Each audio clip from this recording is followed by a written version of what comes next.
नमस्कार, मैं हूं केशव पंडित और आप देख रहे हैं देश का तेजी से बढ़ता है एटीवी न्यूज चैनल। और इस वक्त आप हमारा खास प्रोग्राम देख रहे हैं, लाइव इंटरव्यू। और हमारे साथ आज खास मेहमान हैं जो किसी परिचय के मोहताज नहीं है। अमिताभ ठाकुर जी पूर्व आईपीएस हैं, संस्थापक हैं, अध्यक्ष हैं अधिकार सेना के। बहुत बहुत स्वागत है सर आपका। नमस्ते। नमस्ते केशव जी। सबसे पहले तो सीधा सवाल आपसे यही है, क्योंकि बिना किसी लाग लपेट के, की यात्रा कैसी रही आपकी जेल की? जी देखिए, जैसे मैंने अपने बोर्ड में लिखा है, घर के बोर्ड में, मैं अपने आप को जबरिया जेल ही मानता हूँ।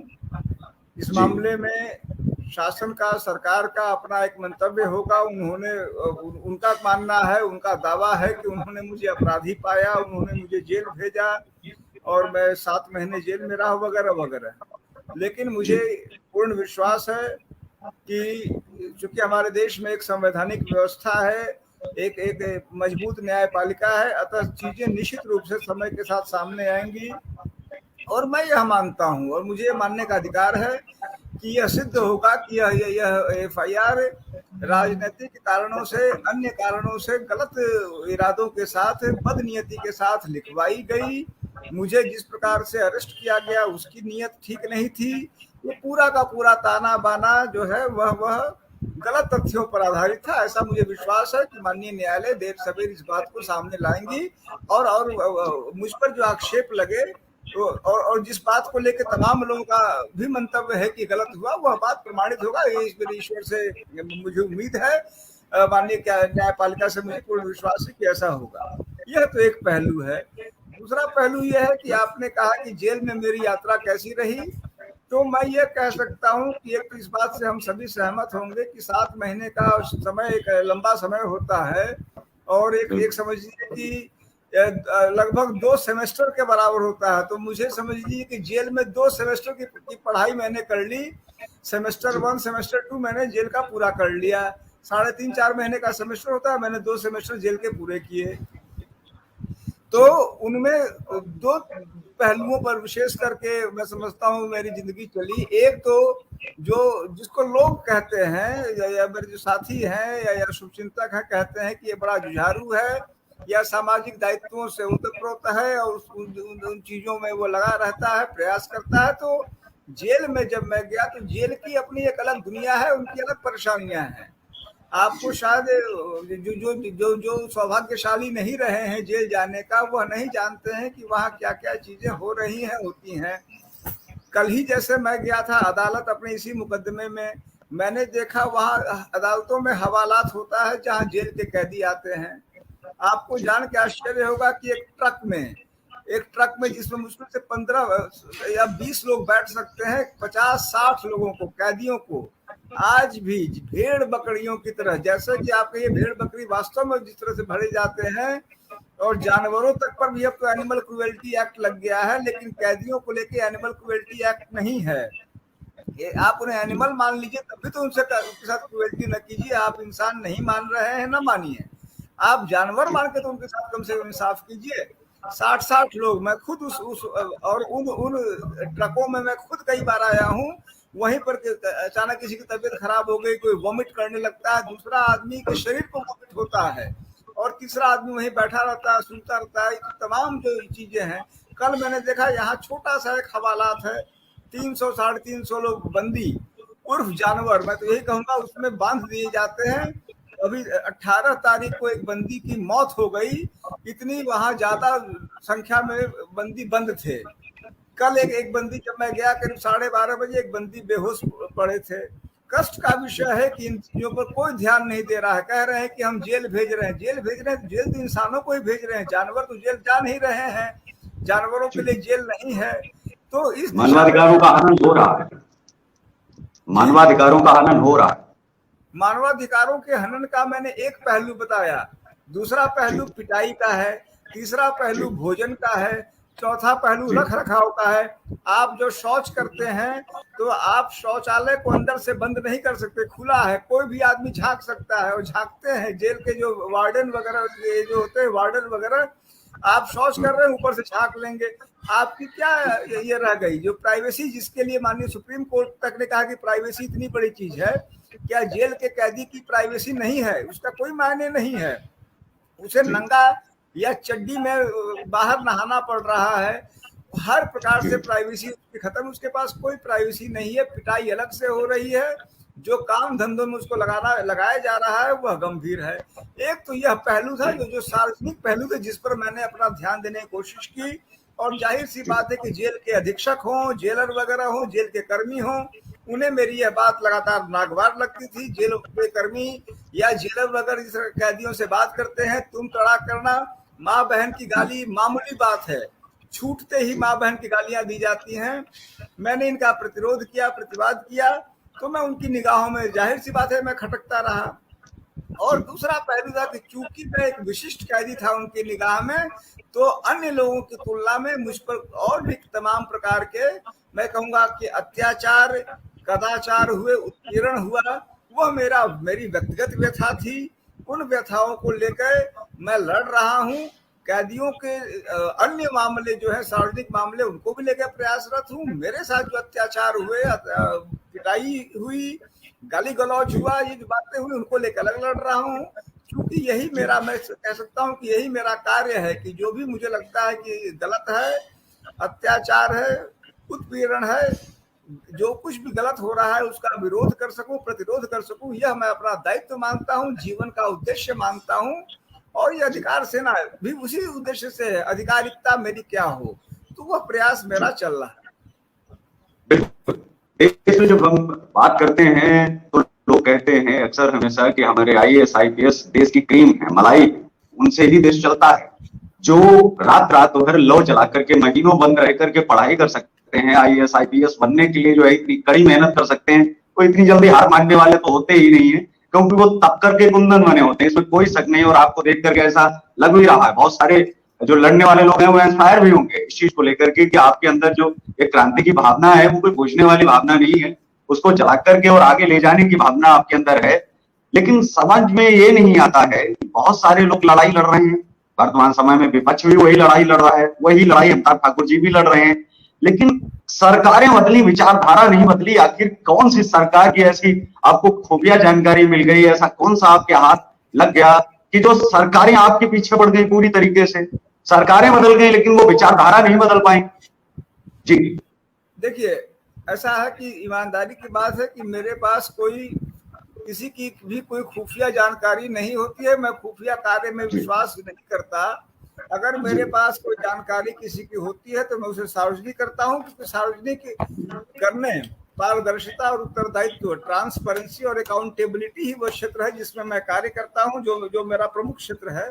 इसीलिए मैं खुफियागिरी में विश्वास नहीं करता। खुफिया जानकारी मेरे पास किसी की नहीं है। अगर किसी की हो जाएगी तो मैं उसे सार्वजनिक करूंगा। एक तो ये पहलू है। दूसरा पहलू यह है कि मुझे लगता है कि मेरी समस्या यह है कि मैं यह नहीं कहता कि भाई A और B और C।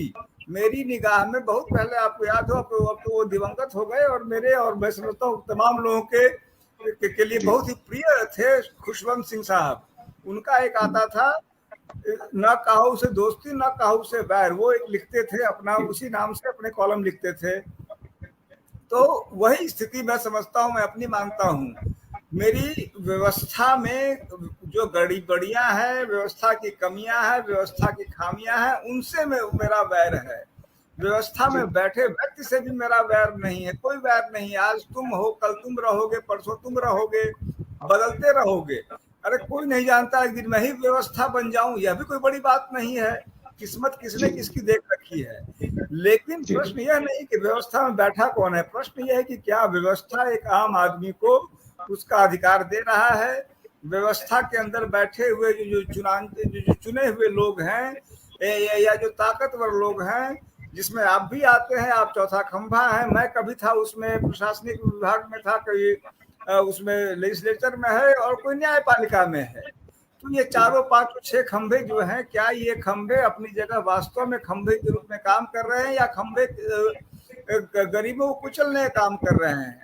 इस दिशा में बोलने की मेरी गंदी आदत है। मैं पहले बोलता रहा हूं, भविष्य में भी बोलूंगा। यह नागवार लग जाता है, लोगों को लगता है कि मैं उनका व्यक्तिगत शत्रु हूं। मैं समझता हूँ उनका भ्रम है। मैं व्यवस्था की गड़बड़ियों का शत्रु हूँ, किसी भी व्यक्ति का शत्रु नहीं हूँ, क्योंकि वह व्यक्ति तो मेरी तरह हाड़ मांस का बना पुतला है। जितना कमजोर मैं हूँ उतना कमजोर वो है, उससे मैं क्यों लड़ूं और किस बात के लिए लड़ूं? सर मेरा एक और सवाल है, क्योंकि आप भी कभी इस व्यवस्था का हिस्सा रहे थे और आज भी आप अपने आप को पृथक नहीं मानते हैं, हालांकि आप आज भी अपने घर के बाहर जबरिया ही लिखते हैं और ये बिल्कुल वास्तविकता है। इससे मुझे नहीं लगता है कि किसी को भागना चाहिए, जो सच है उसे स्वीकार लेना चाहिए। लेकिन जब हम आर्मी की बात करते हैं तो बाहर के भी हमारे बहुत सारे अफसर आते हैं और वहाँ की आर्मी के साथ में ट्रेनिंग जो है होती है वो ज्वाइंट ट्रेनिंग होती है। हमारे यहाँ पुलिसकर्मी हैं और जो हमारी पुलिस व्यवस्था है वो हम जानते हैं पूरी दुनिया से बहुत ज्यादा लचर व्यवस्था है और बहुत ज्यादा जो है यहाँ का कानून है वो भी बहुत लचीला है। हम तैयार भी नहीं है कड़े कानूनों के लिए। लेकिन सवाल ये उठता है कि हमारी जो बाहर की जो पुलिस है, दुनिया भर के बहुत तमाम देश हैं जो हमारे लिए उदाहरण हो सकते हैं, हमारी पुलिस व्यवस्था को संसाधन क्यों नहीं मुहैया करवाए जाते, जैसा कि हमारे सीबीआई के पास होते हैं या तमाम और भी जो अंग हैं महत्वपूर्ण जो सरकारों के और पुलिस व्यवस्था के, तो वो पुलिस को संसाधन मुहैया क्यों नहीं करवाए जाते। दूसरा कि हमारे ज्वाइंट जो है कुछ ऑपरेशन या फिर तमाम वो चीजें वो हमारे जो है साधारण पुलिस कर्मियों के साथ में ये तो जो बहुत बड़ा जो एक चेन जो सिस्टम है जो पुलिस का, उसके साथ में क्या आपको नहीं लगता है कि अब वक्त बदल गया है, तो ज्वाइंट ऑपरेशन भी होने चाहिए, ज्वाइंट ट्रेनिंग भी कुछ होनी चाहिए जिनके साथ में हम मिलकर के कुछ शायद नया कर सकें, जो जनता को भी मालूम हो सके और पुलिस कर्मियों को भी मालूम हो सके कि मानवाधिकार क्या है। जैसा कि आपने कहा कि जेल में गए जिस तरीके का बर्ताव होता है वो अंग्रेजी शासन काल से वैसा ही चला रहा है, उसमें कुछ भी नहीं चेंज हुआ है। बहुत सारे पुलिस में भी ऐसे आजकल रूल है 1861 जिसको काला कानून बताया जाता है, तो अभी भी वो पुलिस व्यवस्था से अलग नहीं हट पा रहा है और उसको जो है हटाया जाना चाहिए। हालांकि हटाने पर कोई राजी नहीं है, क्यों नहीं है। तो आप मुझे एक एक करके इन पर जो है आप अपना प्रकाश डालें कि आपकी इस पर क्या राय है, तो उससे कुछ बदलाव हो सकता है। देखिए, पुलिस की जो व्यवस्था का प्रश्न है, क्योंकि पुलिस के बारे में लोग समझते हैं कि मुझे ज्यादा अधिकार है बोलने का, बोल सकता हूं। मैं एक आईपीएस अफसर रहा एक लंबे समय तक। तो जहां तक पुलिस की बात है, मेरा यह मानना है कि पुलिस की बुनियाद में समस्या यह है कि उसको जो 1861 के एक्ट की बात वो करते हैं, तो उसका बुनियाद यह है कि यह माना जाता है, पुलिस के लोग समझते हैं कि हम फोर्स हैं, बल हैं। और बल क्या है? बल तो वह निर्बल के बल, जिसको बोलते हैं निर्मल के बलराम, वो नहीं है, वह बलवान के बल है। तो उन्हें निर्बल का बल बनाया जा सके, इसकी आवश्यकता है। उसके लिए कई आंतरिक स्थितियां भी हैं, जैसे कि आप और हम कई बार देखते हैं, सुनते हैं, कभी कभी कोई सीरियल किलर पकड़ा जाता है या फिर कोई ऐसा अपराधी पकड़ा जाता है जो बड़े ही गंदे और जघन्य काम कर रहा है, और उससे पूछताछ होती है तो बड़ा ही मानवीय पहलू सामने आता है कि उसको बचपन में उसके साथ फला हुआ। ऐसी तमाम फिल्में भी आई हैं, रियल लाइफ स्टोरीज भी आई हैं। यानी उसके बचपन का जो अपना कुछ दर्द था वो उसके मनस्य स्थिति में रह गया और वही बात बाद में प्रतिफलित हो रहा है उसके एक्शंस में। मैं यह मानता हूं कि पुलिस का जो दुर्व्यवहार होता है, जिससे लगभग हर व्यक्ति क्षुब्ध है, जैसे मैंने जेल कर्मियों का कहा, मैंने कह तो दिया, लेकिन जेल और पुलिस इन दोनों में मैंने एक चीज देखा कि जो मलाई है वो ऊपर का अफसर काट रहा है। जैसे जो आईपीएस अफसर है हमारे यहाँ, पीपीएस अफसर है हमारे यहाँ, जेल में जो जेलर हैं, अधीक्षक हैं, उनके डीआईजी हैं, मलाई वो काट रहे हैं, घूसखोरी चरम पर। चाहे पुलिस में देखिए, वहां देखिए, इसका छोटा सा हिस्सा आपको नीचे जा रहा है। लेकिन जो दुर्व्यवहार हो रहा है अंदर, मैं आंतरिक मानवाधिकार की बात कर रहा हूं, अंदर जो सिपाही हैं उन्हें कोई अधिकार नहीं मिल रहा है, उनके साथ इतना गंदा व्यवहार हो रहा है, उनके मानवाधिकार का कोई हक नहीं है। इन स्थितियों में हो ये रहा है कि वो उसी चीज को बाहर दिखा रहे हैं, जो चीज वो खेल रहे हैं उसी चीज को बाहर पब्लिक के लोग साथ कर रहे हैं। तो यदि हमको पुलिस का व्यवहार ठीक करना है तो सबसे पहले हमें यह करना होगा कि जो ऊपर के अफसर हैं वो अपनी कार्य संस्कृति को बदलें। यदि हमको जेल का व्यवहार ठीक करना है तो ऊपर के अफसरों की जो बेलगाम स्थिति है, अपने सिपाहियों से माँ बहन की गाली देना, सिपाहियों से दुर्व्यवहार करना, गंदे से बात करना, उनसे पैसे हड़पना, छुट्टी के पैसे लेना, पोस्टिंग के पैसे लेना, हर समय उनको नीचा दिखाना, उनको अपने सामने बैठने तक नहीं देना, उनको आदमी न समझना। तो इस तरह की बातों पर रोक लगाना पड़ेगा। यदि हम आंतरिक व्यवस्था ठीक कर पाएंगे, जो पावर डिस्टेंस इन जगहों पे उनको दूर कर पाएंगे, तभी इस प्रकार की जो फोर्स है उनमें बेहतरी हो पाएगी, यह मेरा दृढ़ मत है। जी बिल्कुल। लेकिन जब हम बात संसाधनों की करते हैं, आपसे एक और सवाल किया था कि हम क्या बाहर की पुलिस के साथ में, जो बहुत सक्षम देश हैं और बहुत अच्छे देश हैं, वहां की पुलिस के साथ में कि जो उन्होंने व्यवस्थाएं ठीक की हैं वर्तमान समय में, दूसरा साथ आता है कि क्या हमारे पास संसाधन कम है, क्या हमें पुलिस को संसाधन नहीं देने चाहिए? जैसे बहुत लाइट डिटेक्टर मशीन है या इन सब चीजों से जो लोग डरते हैं, तो वो जिला स्तर पर नारकोटिक टेस्ट है, तो वो होने की व्यवस्था अगर हो जाए तो मुझे लगता है कि जो छोटे मोटे केस हैं जो बरसों चलते हैं और जिनमें लोग शायद मरने के बाद भी इंसाफ नहीं मिल पाता है लोगों को, तो उनसे निजात मिल पाए साल या 6 महीने में, तो इनको भी फास्ट ट्रैक कोर्ट में डाल करके और इन संसाधनों का उपयोग होना चाहिए, और फिर इस पर भी सरकार को पैसा खर्च करना चाहिए या नहीं? जैसे जब केंद्र कहता है कि हमने रक्षा बजट पर इतना खर्च किया, तो राज्य सरकारों को भी बोलना चाहिए कि हम भी पुलिस और प्रशासन पर इतना खर्च कर रहे हैं, उनका वेतन नहीं, साथ में हम संसाधन क्या क्या हम दे रहे हैं। जी देखिए, इस पर मेरा यह मत है कि जो आप बात कह रहे हैं उसका स्वाभाविक उत्तर है हाँ, करना चाहिए। इसमें कोई, जैसे कुछ प्रश्न होते हैं जिसके दो उत्तर नहीं हो सकते हैं, कोई मतभेद नहीं हो सकता है। कोई पूछे कि संसाधन होना चाहिए तो कोई क्यों कहेगा नहीं होना चाहिए, आधुनिकतम संसाधन होने चाहिए। लेकिन जो आपने, इस प्रश्न को लेकर मतभेद नहीं है, वो अब कितने संसाधन केंद्र या राज्य के पास है, कितने वो दे पा रहे हैं, क्योंकि हर विभाग, जैसे एक घर के बजट में होता है कि पत्नी अलग अपनी मांग कर रख रही होती है, बच्चे अलग रख रहे होते हैं, पति के अलग अपने उसमें है कि तंबाकू खाने के लिए पैसा नहीं है, अपना उसका अलग हिसाब किताब होता है। उसी प्रकार से बजट को लेके अपनी खींचातानी भी होती है, उत्तर तो हाँ ही है। लेकिन मैं समझता हूँ आपने एक और बहुत महत्वपूर्ण प्रश्न कहा, आपने कहा कि यदि फला चीज हो जाएगा तो जल्दी न्याय मिलेगा। तो जो न्याय शब्द आपने कहा, तो मुझे लगता है यदि उसमें ईमानदारी से बात करें, और यदि किसी केस, एक आम केस को लेकर यदि 10 साल लगे मान लिया जाए, तो इस बात को समझने का प्रयास किया जाए कि उस 10 साल में बहुत भी अगर पुलिस लगाती है तो साल लगाती है, 1.5 साल 2 साल, बाकी के बचे 8 साल जो हैं वह अदालतों में चले जाते हैं। यानी जिसको टिप ऑफ द आइसबर्ग कहेंगे, कुछ केस में तो पुलिस ने 15 दिन में चार्जशीट भेज दिया और कोर्ट जाने के बाद वो ठप पड़ गई, 15 साल बाद उसका हुआ। तो यदि हमको जो आपने न्याय की बात कही, त्वरित न्याय की बात कही, उसमें वास्तविक अगर सुधार करना है तो न सिर्फ कोर्ट की संख्या में भारी इजाफा करना पड़ेगा, बल्कि क्रिमिनल प्रोसीजर लॉ में भी परिवर्तन करना पड़ेगा।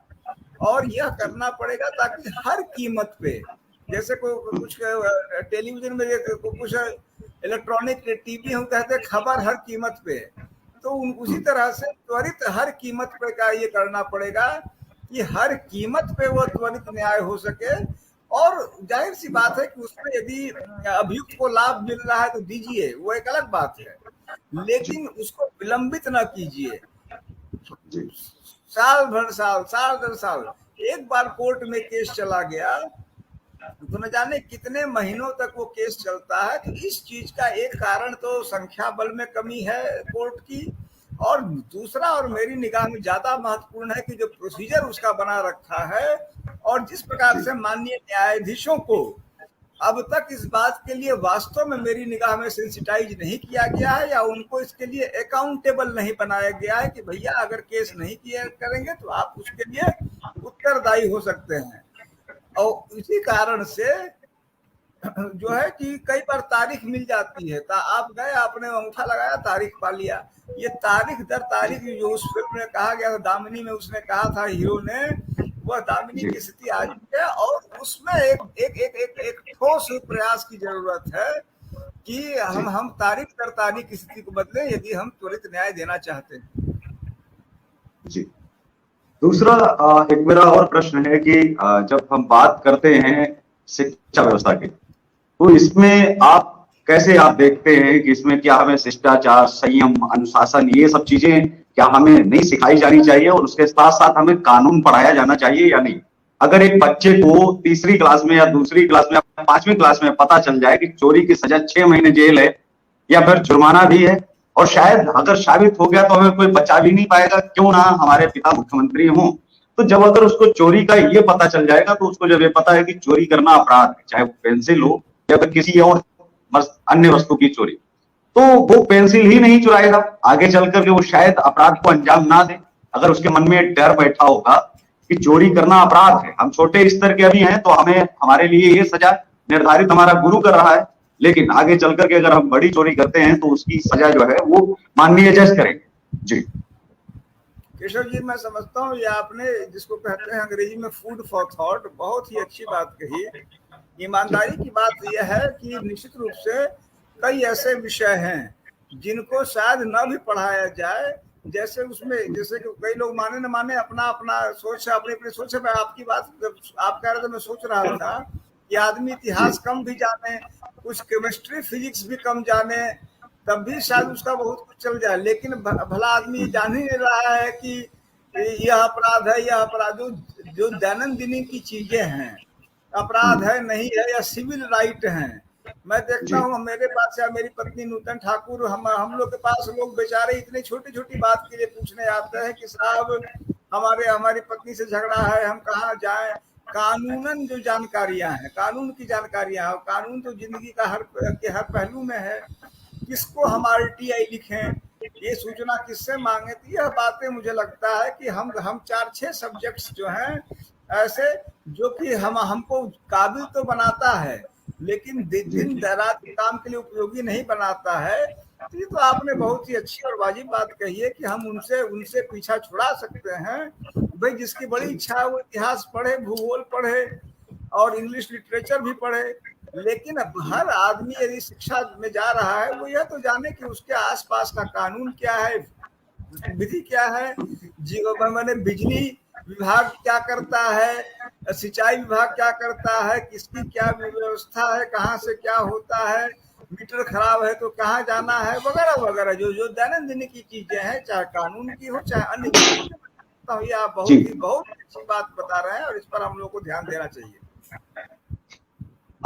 एक और जो है सवाल अभी एक दर्शक का आ रहा है कि अधिकार सेना जो आपने बनाई है, उस अधिकार सेना में जुड़ने का साधारण जो है प्रोसेस क्या है, साधारण प्रक्रिया की, उससे एक आम आदमी जो न्याय की आशा रखता है और जो अपने अधिकारों के लिए लड़ना चाहता है वो आपसे जुड़ सके, आपकी टीम से क्या इसके केंद्र खोले जाएंगे या फिर कानूनी जानकारियां वहां उपलब्ध करवाई जाएंगी?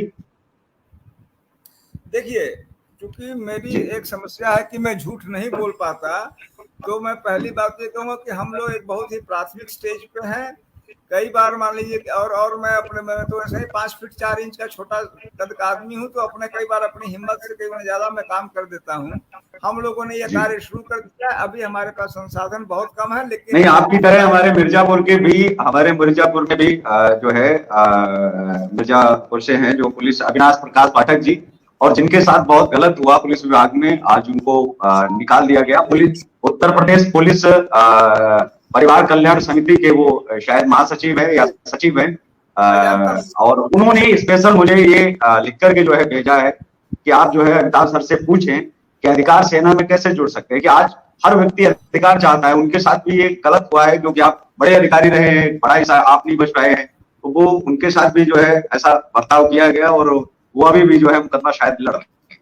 जी, तो मैं वही बताना चाह रहा हूँ। तो इसीलिए अभी मैं या हमारी जो टीम है उसके सदस्य अभी व्यक्तिगत स्तर पे जो हमसे संपर्क करता है, हम अपनी जानकारी उनके साथ खड़े होने का पूरा प्रयास करना, उन्हें जानकारी देना, उन्हें गाइड करना, उनकी हिम्मत बढ़ाना, ये हम एज ए टीम अभी कर रहे हैं।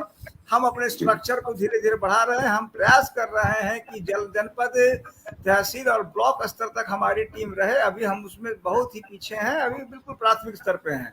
जहां तक जुड़ने का प्रश्न है, हमने यहाँ कोई अभी कोई ऐसा फीस नहीं है, न जुड़ने की कोई प्रक्रिया। अभी हमने मात्र टेलीग्राम पर एक अधिकार सेना करके एक टेलीग्राम पे ग्रुप बनाया है और उस पे हमने एक लिंक भी दिया है जहां अपना डिटेल्स भेज दें, जिसका नाम पता वगैरह जो है, तो वह हमारा जो ट्विटर अकाउंट है अमिताभ ठाकुर करके, और मेरी पत्नी का ट्विटर अकाउंट है ए नूतन ठाकुर करके, नूतन ठाकुर का अमिताभ ठाकुर के ट्विटर अकाउंट पे वो लिंक्स हैं।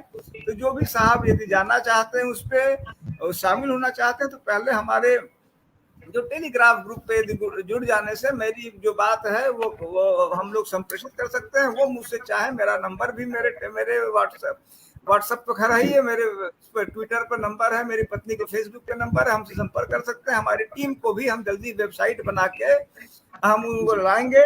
हम देखिए, कल को संभव है कि हम एक पॉलिटिकल एंटिटी बने, पॉलिटिकल पार्टी बने। यदि हमारी सेना के लोग चाहेंगे, हमारी टीम के लोग चाहेंगे तो हम उस दिशा में भी बढ़ेंगे। लेकिन हमारी बुनियादी जो हमारी सोच है या बुनियादी चाहत है वो यह है कि जो आपने बात कही, जो अधिकारों को लेकर जागरूकता है, अधिकार होनी चाहिए, है नहीं होनी चाहिए। अधिकारों की जानकारी का अभाव है, जिसका नेता, अभिनेता, मंत्री, विधायक, अफसर जिसका भरपूर लाभ उठा रहे हैं, छोटी छोटी चीज के लिए लोगों का शोषण कर रहे हैं, तो उसके प्रति हम खड़े हो सकें, हम आम आदमी को उनके अधिकारों के प्रति सचेत कर सकें। कर्तव्य की बात हर कोई कर रहा है कि नागरिकों अपना कर्तव्य निभाओ, लेकिन ये भला नागरिक अपना अधिकार पाए, इसकी बात कोई नहीं कर रहा है। हम उसके अधिकार की बात कर रहे हैं। उसके अधिकार है जो संविधान ने दिए हैं, जो विधि ने दिए हैं, उसके पूरे अधिकार उसको दो। हमारी यह बात है और इसी के लिए हम प्रयासरत हैं। जहां तक जुड़ने का प्रश्न, मैं पुनः कहूंगा, चूंकि हम एलिमेंट्री लेवल पे हैं, तो अभी हम ट्विटर और फेसबुक पे ही हमारा वो लिंक है, जो चाहे उससे जुड़े। हम वेबसाइट से लेके हर तरह से, जहां तक ईश्वर चाहेगा, जहां तक हमें शक्ति देगा, सामर्थ्य देगा, हम उसको आगे बढ़ाएंगे और कोशिश करेंगे कि हम प्रैक्टिकली जमीन पे, ग्राउंड पे जाके, हमारे जो अधिकार सेना के सैनिक हैं, हम उन्हें अधिकार सेना का सैनिक मानते हैं, वो अपने अपने प्रयास पर, अपने सामर्थ्य पर लोगों में जागरूकता भी लाएं, उनके साथ खड़े हों, उनके अधिकारों में, उनके हक और अख्तियार के सहभागी बने। जी बिल्कुल, कि अगर देश के जितने लोग अभी हमें देख भी रहे हैं और आगे भी देखेंगे हमारे आपकी इस बातचीत को भी, तो उम्मीद देश कर सकता है कि अधिकार सेना देश के अंतिम व्यक्ति तक पहुंचने का प्रयास करेगी और जो उनके आंसू है वो पोंछने का काम करेगी। क्योंकि तकलीफ जो सबसे ज्यादा देखता है उसको दर्द का जो है एहसास भी होता है। कहावत भी है कि जाके फटी न पीर बीमारी, सो का जाने पीर पर आए। तो पीर आप आज दर्द आप देख पा रहे हैं तो वो इसी कारण। लेकिन तो सवाल मेरे मन में यूं ही उठे कि जब आपने कहा कि जो गाली गलौज की जो प्रक्रिया है, जो चीजें हैं, तो एक तो पहला मेरा ये सवाल है कि क्या ये ट्रेनिंग में ऐसा कुछ सिखाया जाता है? लेकिन दूसरा साथ ही मेरा उत्तर ये मिल जाता है कि जब आपने ये कहा कि एक बड़ा अधिकारी जब छोटे निचले स्तर से बातचीत करने का जब तक तरीका नहीं बदलेगा, शिष्टाचार के साथ में जो है पालन केवल छोटों के लिए नहीं है, बड़ों के लिए भी होना चाहिए कि वो भी अगर शिष्टाचार के साथ बात करेंगे, संयमित होकर के बात करेंगे, अनुशासित होकर के बात करेंगे और गोपनीयता के साथ में बात करेंगे, तो मुझे लगता है कि आने वाले समय में जो आंतरिक व्यवस्थाएं हैं वो सुधरेंगी, तभी हम बाहरी व्यवस्थाओं को सुधार पाने में सक्षम होंगे, कामयाब होंगे। लेकिन जो जनता के साथ में जो बातचीत करने का एक तरीका है, जैसे हम अमेरिका की बात करें तो वहां जब भी कभी किसी को रोका जाता है तो कहा जाता है कि सर आप हेलमेट नहीं लगाए और आपका इतना चालान बनता है, तो आप इसको भर दीजिए। यहाँ है तो ठीक है, नहीं तो घर जाकर के उनका चालान उनको उनके मोबाइल पर पहुंच गया मैसेज, क्योंकि वहां भी डिजिटल है और अब तो यहाँ भी हो गया है।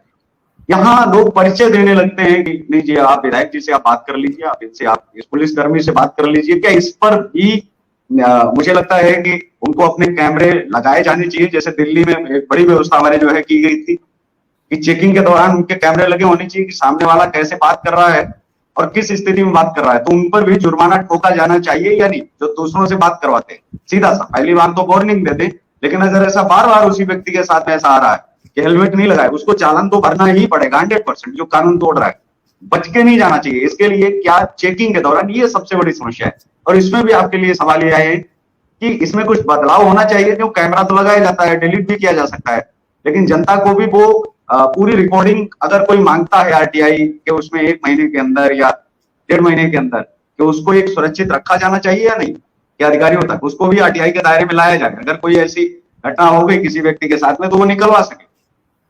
जी देखिए केशव जी, आपने बहुत अच्छी बात कही है और इससे जुड़ा एक बड़ा प्रश्न भी है। वह प्रश्न है सरकारी दफ्तरों में सीसीटीवी कैमरा का या सरकारी स्थानों पर, सार्वजनिक स्थानों पर सीसीटीवी कैमरे का। मेरा ये अनुभव है कि यह सीसीटीवी कैमरा उतने देर तक ही काम करता है इतने देर सरकार और सरकारी अफसरों को इसकी जरूरत होती है। आपको हमको जब जरूरत है तो ये कभी भी मैंने देखा कि कोई भी सरकारी कैमरा काम करता नहीं बताया जाता है। मैं हजरतगंज थाने ले जाया गया था, जो कथित गिरफ्तारी के बाद वहां मेरी पिटाई हुई। पुलिस का मैं बड़ा अफसर रहा, पुलिस के लोगों ने पिटाई की। मैं और वहां पर मैंने पूछा, बाद में पूछा, मालूम क्या बोला, सीसीटीवी कैमरा मेरा नहीं, खराब है। इसके साथ में मैं बीच में रोकना चाहूंगा कि ये काम हर चीज में निजीकरण हो रहा है, तो क्या मोदी जी को ये निजीकरण में कैमरे नहीं कर देने चाहिए? क्योंकि हम भी जानते हैं सरकारी व्यवस्था बड़ी लेट होती है। जैसे बिजली आपकी खराब हो गई आपके मोहल्ले की, तो आपको शायद 2 या 3 दिन भी लग सकते हैं, लेकिन ये निजीकरण के दायरे में कुछ चीजें कर देनी चाहिए। जैसे कैमरों का जो हाल है वो वहां कर देना चाहिए। अगर कल को कोई भी गड़बड़ होती है तो उसके लिए कोर्ट बैठा है कि 1 मिनट से ऊपर या 2 मिनट से ऊपर बंद नहीं होना चाहिए, और बंद हुआ तो उसका कारण होना चाहिए कि कैसे बंद हुआ है, अपने बंद हुआ है। तो इसका कुछ चीजों का निजीकरण आपको नहीं लगता कि हो जाना चाहिए? आपके साथ में तो सरकारी काम हम लोगों ने देख लिया कि कुछ हद तक तो ठीक है, लेकिन जिनका निजीकरण होना आवश्यक है वो कर देना चाहिए। मैं आपसे सहमत हूँ। बांदा जेल में फायरिंग हुई, सीसीटीवी वहां गायब। मैं लखनऊ जेल में था, जिन जगहों पर सीसीटीवी होना चाहिए था वहां सीसीटीवी नहीं। जहां पर भी जरूरत किसी को पड़ती है सीसीटीवी की, सीसीटीवी नहीं है। और ईश्वर की कृपा से सरकार में कभी उसके लिए जिम्मेदारी तय नहीं की जाती है कि भैया ये सीसीटीवी जो है जब जरूरत है तो गायब कहाँ हुई। तो आपका केशव जी, आपका सुझाव अच्छा है और बिल्कुल ठीक है। मेरा उससे थोड़ा सा अलग ये है कि मेरा मानना है कि इसको सरकारी भी अगर तुम रखो तब भी इसमें निजी संस्थाओं को जरूर इन्वॉल्व रखो, और एक बैकअप जो है या मॉनिटरिंग के लिए तुमने सरकार को ही सीसीटीवी दे रखा है तो ठीक है, लेकिन एक बैकअप के लिए, मॉनिटरिंग के लिए प्राइवेट एजेंसी भी रहे जो देखती रहे कि सरकार के सीसीटीवी चल रहे हैं कि नहीं चल रहे हैं। क्योंकि पूरी तरह अगर प्राइवेट को दे दिया, उससे बेहतर है कि सरकार के अफसर पर कुछ न कुछ जिम्मेदारी बन सकती है और प्राइवेट भी उसका मॉनिटरिंग हो। तो मुझे लगता है जो पीपीपी मॉडल हो इसमें बेहतर होगा कि पब्लिक भी हो और प्राइवेट भी हो। यह मेरा व्यक्तिगत मत है, लेकिन इसमें कोई शक नहीं है कि निश्चित रूप से सीसीटीवी की कंप्लीट मॉनिटरिंग होनी चाहिए, एक बात। और दूसरी बात, यदि कहीं खराब होती है तो उसको कैजुअली नहीं लेना चाहिए। यदि सीसीटीवी लगाया गया है, मैं हजरतगंज थाने गया तो वहां सीसीटीवी लगा था लेकिन चल नहीं रहा था, तो आखिर क्यों नहीं चल रहा है? क्या वो और यह माना जाना चाहिए कि अगर नहीं चल रहा है तो जानबूझ के नहीं चल रहा है, और उसके लिए दंड होने चाहिए लोग। मुझे लगता है कि इसकी बेहद जरूरत है। जी, जैसे हो सकता है कि उन्होंने जो किया और बिल्कुल ऐसा ही होता है। तो जब भी कोई क्रांति, कोई चिंगारी जब उठती है तो उसको दबाने की कोशिश होती है। मुकदमा दर्ज होने के बाद में उन अधिकारियों को जिन्होंने आपसे बातचीत की, आपकी योग्यता, आपका पद और आपके कार्यों को देखते हुए आपसे बातचीत भी तो की जा सकती थी, पिटाई तक क्यों? क्योंकि फिर आम आदमी में, एक सड़क के गुंडे में और फिर एक आईपीएस अधिकारी में अंतर क्या रहेगा? कि अगर हम अपने तरीके नहीं बदलना चाहते, केवल सत्ता के इशारे पर नाचना, उनके साथ में इस तरीके का पिटना ही है तो पिटना ही है, कि ना उम्र का लिहाज करना है, ना व्यक्ति का लिहाज करना है, ना उसकी योग्यता का लिहाज करना है। जी, देखिए, यही दुर्भाग्यपूर्ण है, व्यवस्था के यही कष्ट है। मैं, आप कह रहे हैं कि आप आईपीएस से आपसे पूछताछ होती, मैं ये मानता हूँ। मैं जेल में था, एक बार मैं जेल के अंदर ही एक जगह से अस्पताल जा रहा था, मैंने देखा एक जेलर एक कैदी को पिटवा रहे हैं। मैंने कहा भैया आप इनको क्यों पिटवा रहे हैं? दूसरे कैदी थे, मैं नहीं था। तो कहे कि आपसे क्या मतलब? मैंने कहा कि मुझे ऐसी ही चीजों से मतलब है, जेल में मैं भी इसी मतलब के चक्कर में हूँ, तो मतलब तो मुझे पूरा है। बोले कि वो ऐसा है वैसा। हमने कहा कि देखिए, जब कानून, वो व्यक्ति जेल में आपके कारण नहीं है, वो कानून के कारण है। तो अगर या तो आप उसको लिखा पढ़ी में कीजिए कि आप उसकी पिटाई करा रहे हैं, आपकी इतनी औकात है तो आप लिखिए कि हम उनको पिटाई कर रहे हैं, इनको गाली दे रहे हैं, और नहीं है तो वही कीजिए। भाई, कानून ने आपको अधिकार दे रखे हैं, कीजिए। वैसे ही पुलिस को अधिकार दे रखे हैं।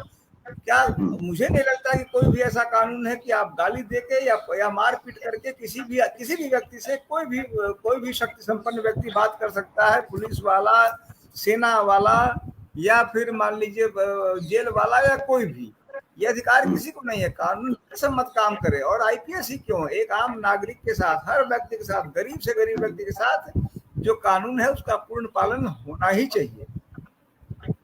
जी, आप जब आम आदमी की लड़ाई लड़ते हैं, आप संविधान के अधिकारों की रक्षा भी करते हैं, उनका हनन ना होने पाए। आप मानवाधिकारों की भी बात करते हैं और हमेशा आप लड़ाई लड़ते हैं, हम सब देखते हैं, और आप बहुत आगे लड़ेंगे और जीतेंगे, जैसे शुभकामनाएं भी हमारी यकीन है, और हम सब साथ हैं आपके।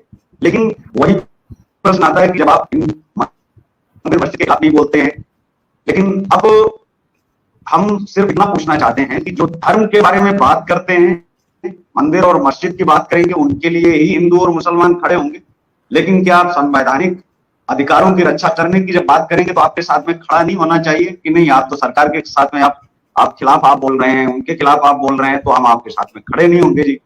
अगर आप मंदिर के साथ खड़े हो जाते हैं या मस्जिद के साथ खड़े हो जाते हैं तो आपके पीछे भीड़ लग जाती है, लेकिन जब भी आप जो है देशवासियों के साथ में खड़े होते हैं, उनके अधिकारों के लिए आप लड़ने की बात करते हैं, संवैधानिक आप बातें करते हैं, तो आप अच्छे नहीं लगते हैं। आप पता ही नहीं चलता है कि 7 महीने कोई व्यक्ति गायब हो गया, उसका अपहरण कर लिया गया, कहाँ है, किस स्थिति में है, कोई पूछने की कोई डिबेट नहीं। और कोई एक डिबेट नहीं, फालतू के डिबेट तो टीवी पर होते रहते हैं हर रोज। अमिताभ ठाकुर पर एक डिबेट क्यों नहीं आकर? क्या देश को बताना नहीं चाहिए? क्या उनका अधिकार नहीं है? कहीं ना कहीं अधिकारों का इस तरीके से भी तो आनंद किया जाता है कि किसी को खत्म करना है तो उसका नाम लेना ही बंद कर दो, धीरे धीरे लोग भूल जाएंगे। देखिए, यह तो दुर्भाग्य है और इसमें कोई शक नहीं कि यह एक बड़ा दुर्भाग्य है। और इसमें जैसा आपने कहा, इसमें जाने अनजाने जनता ही इसका हिस्सा है। आज यदि मैं कई बार सोचता हूँ, आज यदि मैं ये ऐलान कर दूं कि मैं फला जगह कोई मंदिर बना रहा हूँ तो मुझे चंदे की कोई कमी नहीं रहेगी। और मैं जो अधिकार सेना का उन्हीं के अधिकारों की बात कर रहा हूँ, मुझे एक पैसे के लिए मोहताज रहना पड़ रहा है। लेकिन वो तो एक सच्चाई है। लेकिन दूसरी सच्चाई ये भी है कि मैं वही करूंगा जो मैं कर सकता हूँ, जो मेरे अंदर से हुक निकलती रहती है, यह जानते हुए कि दूसरा रास्ता सरल भी है, मजेदार भी है, आनंददायक भी है, भोग विलास भी है, मुझसे नहीं हो पाएगा। वो मेरी अपनी कमजोरी है, मैं उसके लिए नहीं बना हूँ। मुझमें कमी है कि मैं उस तरह से नहीं कह पाऊंगा, उस तरह नहीं बरगला पाऊंगा। भले मुझे बड़ा पद न मिले, मुझे बड़ी ताकत के रूप में मैं ना आऊं, मैं जीवन भर लड़ता झगड़ता ही रह जाऊं, मैं यहाँ वहां भटकता ही रह जाऊं, लेकिन अपनी इस कमी के साथ ही मैं जीना पसंद करूंगा। और वह आराम मेरे लिए नहीं है। जो भोग विलास है, जो मजा है, वो मेरे लिए नहीं है। मैं समझता हूँ ये हर व्यक्ति का अपना स्वभाव होता है, लेकिन यह कष्ट का विषय है कि ऐसी स्थितियां हैं। जी बिल्कुल, क्योंकि जब आपके साथ बैनर देखा और प्रोमो देखा तो काफी लोगों के फोन आए, बहुत जो है बड़े संगठनों के भी फोन आए, कुछ लोगों की असहमति भी थी मूक, लेकिन कुछ लोग बहुत ही खुश थे कि आप ये भी हमारे आप सवाल करें, आप उनसे पूछें इस चीज को लेकर के, क्योंकि हमारा उनके साथ में शायद नहीं लिंक है, लेकिन आप उनके साथ में ये सवाल करेंगे। बहुत सारे सवाल हैं, लेकिन उनको हम शायद विस्तार से न पूरे कर पाए, लेकिन अगले भाग में प्रेस कॉन्फ्रेंस में हम लोग बैठेंगे और भी लोग जो है आएंगे, क्योंकि अधिकार से ना हम भी चाहते हैं कि हर जगह, क्योंकि मैं भी आज पीड़ित हूँ इस चीज को लेकर के कि जिस तरीके से मीडिया एक सिर्फ केवल सीमित रह गई है, दिन भर रूस यूक्रेन, मंदिर मस्जिद, हिंदू मुस्लिम करने के अलावा भी बहुत सारी चीजें हैं। लोग सड़ रहे हैं जेलों में, जो निर्दोष हैं उनको निकालने की बात नहीं हो रही है। बहुत सारे लोग जो है शिकार हो रहे हैं इस सिस्टम का, इस सरकार का, क्योंकि सरकारों को तो इंकलाब की भाषा पसंद नहीं आती, क्योंकि हमें जब काम पसंद सरकार का नहीं आएगा तो हम तो कहीं ना कहीं विरोध करेंगे, लेकिन हमारे विरोध का तरीका उनको शायद बुरा लग सकता है। हम चाहे कितनी भी शांति से विरोध क्यों ना करें, उनका जो उठाने का तरीका है वो सही है, उसके लिए ना पुलिसकर्मी दोषी हो सकते हैं, क्योंकि आपका जो वीडियो आया था वो सभी ने देखा। एक आईपीएस के साथ में इस तरीके का जो है भेदभावपूर्ण और असंवैधानिक तरीका अपनाया जा सकता है, तो फिर एक आम आदमी के साथ में क्या किया जाता होगा, वहां तो मीडिया पहुंचती ही नहीं है। तो उसके मान सम्मान और स्वाभिमान, जो जिन चीजों के लिए हम सरकार को वोट करते हैं कि हमारे आप सामान की रक्षा करें, हमें आप फ्री में कुछ न, कोई दिक्कत नहीं है, लेकिन हम सुबह से शाम तक जो कमाते हैं वो घर तक पहुंच जाए और हम घर तक सुरक्षित पहुंच जाएं, ये आशा और इस उम्मीद के साथ सरकार बनाते हैं, और यही लोकतंत्र है मुझे लगता है। तो आप देशवासियों को कुछ चैनल के माध्यम से आप कोई संदेश आप देना चाहेंगे, क्योंकि आपका संदेश ही शायद बहुत सारे लोगों की एनर्जी और ताकत बन सकता है। जी सर। देखिए, मैं अंत में इतनी ही बात कहूंगा कि मेरा अपना अनुभव रहा है कि सामने वाला व्यक्ति उतना ही बड़ा है जितना आप उसको बड़ा समझ रहे हैं। और यदि आपको लगता है कि आप सही पे हैं तो आप अपनी जगह जमे रहिए, अपनी जगह रहिए। मैंने कई लोगों को देखा है और मुझे बड़ा इस बात से आश्चर्य होता है कि भले मंदिर मस्जिद लंद फंद राष्ट्रवाद देशवाद में कई लोग अपना लगे होंगे, लेकिन बड़ी बड़ी संख्या में लोग अंदर से निश्चित रूप से हमेशा इस बात को लेकर हमेशा परेशान भी रहते हैं और अपने ऊपर गर्व भी करते हैं कि वह किसी खास मुद्दे पे खड़े रहे, उन्होंने सत्य का साथ दिया।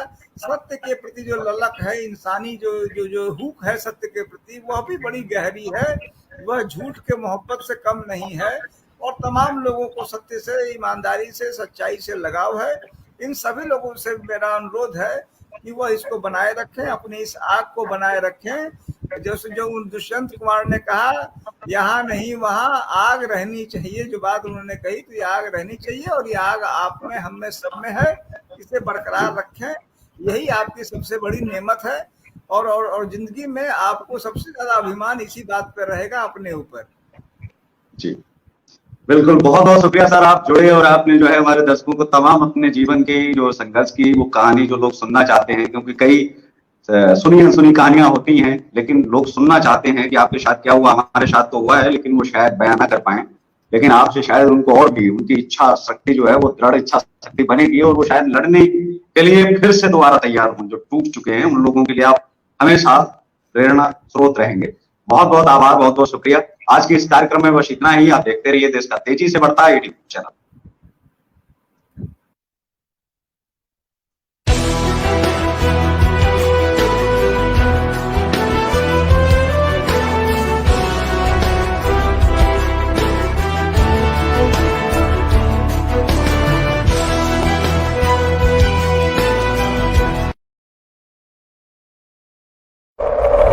जो किसी से डरता नहीं, खबर से समझौता करता नहीं, बेबाक है उसकी जुबान और बेखौफ है अंदाज। खबरों की दुनिया का नया बाजीगर ईशा पंडित।